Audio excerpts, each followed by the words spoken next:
नमस्कार दोस्तों, आइए जानते हैं मकर संक्रांति दान नहीं जागरण का पर्व है। एक बार की बात है, मगध की ठंडी सुबह थी। सूर्य धीरे धीरे ऊपर उठ रहा था। गांव में ढोल नगाड़े बज रहे थे। लोग मकर संक्रांति की तैयारी में जुटे थे। कोई तिल का दान कर रहा था, कोई कंबल बांट रहा था और कोई कह रहा था आज दान करेंगे तो पाप कट जाएंगे। उसी समय गांव के बाहर पीपल के वृक्ष के नीचे भगवान बुद्ध अपने शिष्यों के साथ बैठे थे। एक युवक तेजी से आया और हाथ जोड़कर बोला, भगवान आज मकर संक्रांति है, मैंने बहुत दान किया, क्या मेरे पाप नष्ट हो गए? बुद्ध मुस्कुराए और यहीं से शुरू होती है एक गहरी कथा। बुद्ध ने शांत स्वर में पूछा, वत्स क्या दान करने से तुम्हारे भीतर का क्रोध शांत हुआ? युवक चुप रहा।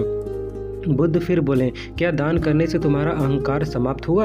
युवक की आंखें झुक गईं। बुद्ध बोले, सूर्य का मकर राशि में प्रवेश कोई सौदा नहीं है, यह प्रकृति का संदेश है, मनुष्य की चेतना के जागरण का।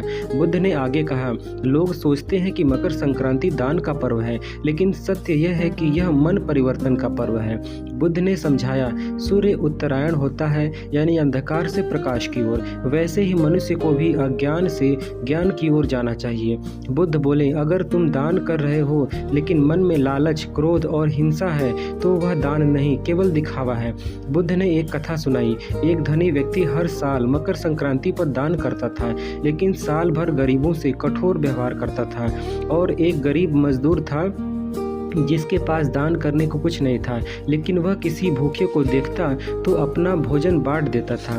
बुद्ध ने पूछा, कौन अधिक पुण्यवान है? उत्तर मौन में था, लेकिन सत्य स्पष्ट था।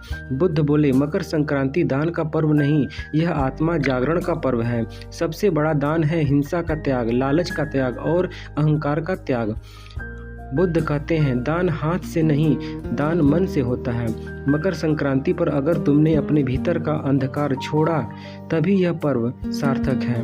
अगर यह कहानी आपको सोचने पर मजबूर करे तो समझिए, बुद्ध आज भी हमें जागृत कर रहे हैं। अगर आपको यह कथा पसंद आई हो तो आप इस वीडियो को लाइक करें, शेयर करें और सब्सक्राइब करें।